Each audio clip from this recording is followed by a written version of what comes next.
लगभग साल भर पहले तक हमारे देश में, स्पेसिफिकली बताऊं तो हमारे प्रदेश यानी कि उत्तर प्रदेश में एक दुर्दांत अपराधी, एक गुंडा, एक मवाली रहा करता था जिसका नाम था मुख्तार अंसारी, जो फिलहाल तो 72 हूरों के पास जा चुका है। लेकिन उसकी कुछ नाजायज औलादे, उसके कुछ प्यादे अभी भी प्रदेश में घूम रहे हैं और पार्लियामेंट तक पहुंच गए हैं। कि महसूस हो रहा है कि दौरे तबाही है, शीशे की अदालत है, पत्थर की गवाही है। दुनिया में कोई ऐसी तमसील नहीं मिलती कि कातिल ही मुहाफिज है। माननीय सदस्य थोड़ा विषय पर बोलिए। कल वहाँ हम भी होंगे, कल हम भी वहाँ होंगे, आप इधर होंगे, बैसाखी पर नहीं चलोगे। दरअसल इन चचा का नाम दरोगा प्रसाद है, जो कि मुख्तार अंसारी के भाई यानी कि अफजाल अंसारी के लगभग हमशक्ल ही हैं। दरोगा प्रसाद से पहले अफजाल अंसारी का ही भाषण हुआ था और अफजाल अंसारी जो कुछ बोल सकता था वो तो उसने पार्लियामेंट में बोल दिया, पर जो बोलने में उसकी फट रही थी वो बोलने के लिए उसने अपने ही साथी यानी कि दरोगा प्रसाद को आगे कर दिया, जिसका जवाब देने थोड़ी देर में आते हैं योगी आदित्यनाथ। और योगी जी का वो भाषण, वो जवाब सच में आपका दिन बना देगा। बाकी क्या कुछ बोला योगी आदित्यनाथ ने इन लोगों के जवाब में, चलिए देखते हैं। कल अन्य मुद्दों के बारे में यहां मेरे सहयोगी डॉक्टर संजय निषाद ने यहां पर कुछ बात कही थी और उन्होंने एक जायज प्रश्न किया था। आप लोग अपराध कहते हैं और जब आपने इस बारे में कहा भी कि जब मुख्यमंत्री जी खड़े होंगे तो फिर समाजवादी पार्टी का नाम जोड़ेंगे। देखिए, यह एक मामला आपके सामने मैं बता रहा हूं और जिसकी तरफ मेरे सहयोगी ने आपका ध्यान भी और सदन का ध्यान भी आकर्षित किया था।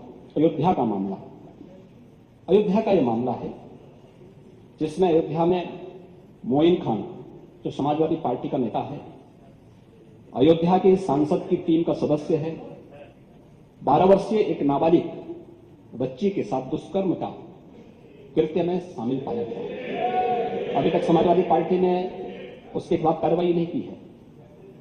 मैं ये नहीं समझ पा रहा हूं कि ये सब क्या है। अब क्या ये कोई समाजवादी पार्टी ना बोले? आपका एक्टिव मेंबर है, आपके सांसद के साथ बैठ रहा है, खा रहा है, उनके साथ चल रहा है, लेकिन इस प्रकार के, और यह अति पिछड़ी जाति से जुड़ी हुई एक बालिका से जुड़ा हुआ मामला है और इस प्रकार की घटिया हरकत में वो लिप्त है, लेकिन तब भी उसको हल्केपन से उड़ाने का काम, यानी हल्केपन से लेने का काम होता है। ये घटनाएं क्या दिखाती है? कल ही हरदोई में एक दुर्भाग्यपूर्ण घटना घटित हुई और हरदोई में घटित दुर्घटना में भी वीरे उर्फ वीरेंद्र यादव इस समाजवादी पार्टी का पूर्व जिलाध्यक्ष है। अब देखो किस प्रकार के व्यक्ति को आप जिलाध्यक्ष बना रहे हैं। इस पे आईपीसी और सीआरपीसी की कोई ऐसी धारा नहीं जो इस पे लगी हो। 28 ऐसे मामले हैं और ऐसे नहीं कि मामले 17 से 24 के बीच के हों।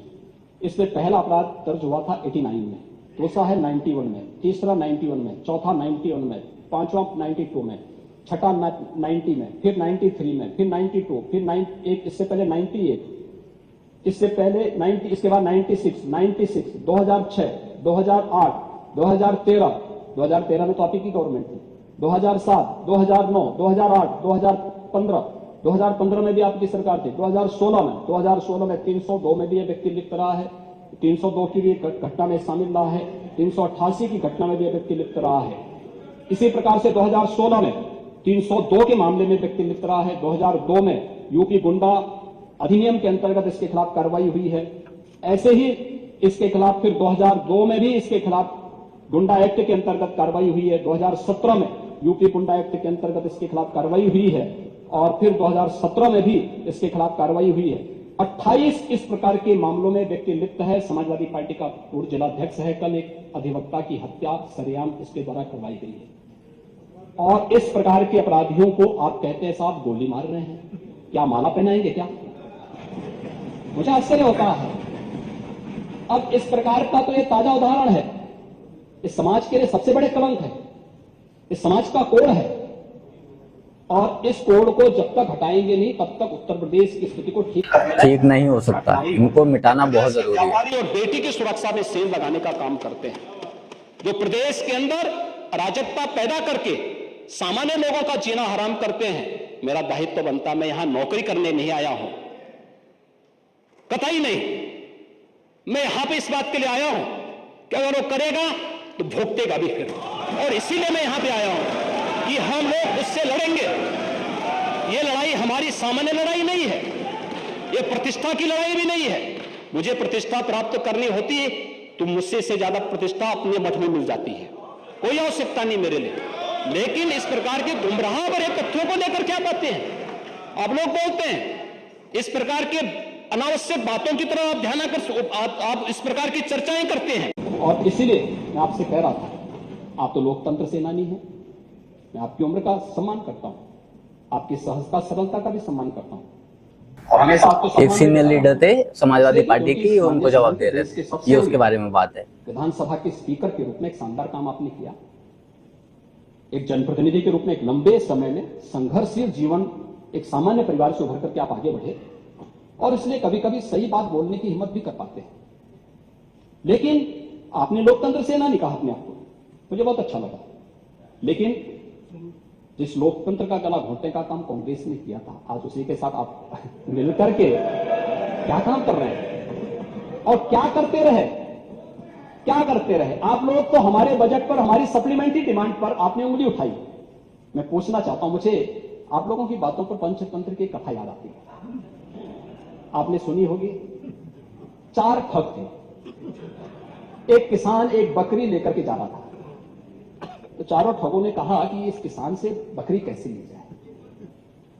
तो हो सकता है कि उनको थोड़ा लोक लाज रही हो, तो उन्होंने कहा चलो छीन तो नहीं सकते पाएंगे, तो एक काम करते हैं, चारों अलग अलग जगह खड़े हो जाते हैं और अलग जगह खड़े होकर के हम लोग ये बोले कि भाई ये कुत्ते का बच्चा कहां लेके जा रहा है। तो एक वो किसान बेचारा अपनी बकरी के बच्चे को कंधे में रख करके लेके जा रहा है, तो पहले ठग के पास से गुजरता तो बोलता, अरे काका ये सब क्या ले जा रहा है, ये कुत्ते के बच्चे को अपने कंधे में लेके क्या जा रहा है। किसान बोलता, अरे धूर्त कहीं के, ये कुत्ते का बच्चा नहीं बकरी का बच्चा है। वो हंसते हुए चुप हो जाता है। आगे अगले चौराहे पे जाता दूसरा ठग, अरे काका ये कुत्ते का बच्चा आप कहां लेके जा रहे हैं। तो बोलता है, उसको भी डांटता, अरे पागल हो गए क्या, अरे कुत्ते का बच्चा नहीं बकरी का बच्चा है।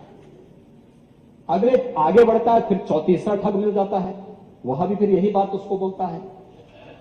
चौथे ठग ने भी कहा तो किसान को विश्वास हो गया, उसको लगा कि भोला भला किसान, अन्नदाता किसान, मेहनती किसान, उसको विश्वास हो गया यार एक व्यक्ति झूठ बोलेगा, लगता है कि मेरी दृष्टि दोष ही मुझे हो गया है, लगता है ये कुत्ते का बच्चा है, उसने फेंक दिया उसको। चारों ठगों का काम पूरा हो गया और चुनाव में खटाखट 1 लाख का बॉन्ड, सारे ठग एक ही बात 1 बोलने लाख लगे। का बॉन्ड कहां गया, कहां गया 1 लाख का बॉन्ड। मुझे लगता है गलतफहमी नहीं होनी चाहिए समाजवादी पार्टी या कांग्रेस को कि वह बार बार खटाखट जैसी योजना के माध्यम से जनता को धोखा दे सकें। लेकिन मैं आपसे कह सकता हूं, ये सरकार चलेगी, मजबूती के साथ चलेगी, प्रदेश के अंदर ट्रांसफॉर्म करने के अपने अभियान को आगे बढ़ाएगी। प्रदेश के अंदर खिलवाड़ करने की किसी को जरूरत नहीं होगी। और कल की जो गोमती नगर की घटना है, उस घटना में भी हम लोगों ने जवाबदेही तय की है। उसके अपराधियों की सूची भी मेरे पास आई है। ये अपराधी हैं, पहला अपराधी है पवन यादव, दूसरा अपराधी है मोहम्मद अरबाज। ये सद्भावना वाले लोग हैं, यानी सद्भावना, अब इनके लिए सद्भावना ट्रेन चलाएंगे, इनके लिए बुलेट ट्रेन चलेगी, चिंता मत करो। और उस बुलेट ट्रेन की तैयारी की जा रही है। बुलेट ट्रेन चले या फिर सिर्फ बुलेट चले, लेकिन चलना तो चाहिए। मतलब अगर आप किसी के साथ कुछ गलत करते हो और खासकर किसी महिला के साथ में अगर आप दुष्कर्म जैसी हरकत करते हो, तो सच में आपके लिए बुलेट ट्रेन नहीं बल्कि बुलेट की जरूरत है। वो बुलेट फिर चाहे पुलिस की गोली से हो, फिर चाहे जज की लिखी हुई कलम की बोली हो, पर बोली या फिर गोली तो इन लोगों को बनती ही है। और शायद तभी ये नजीर बन पाए और तभी ये लोग सबक सीख पाए कि हमें महिलाओं की इज्जत करना कितना ज्यादा जरूरी है। उम्मीद करता हूँ आपको योगी जी का ये भाषण बहुत ही ज्यादा मजेदार लगा होगा। बाकी आप लोग इस बारे में क्या सोचते हैं कमेंट कर जरूर बताएं। जल्द मिलते हैं किसी नए वीडियो में नए टॉपिक के साथ। तब तक गुड बाय, नमस्कार, जय हिंद।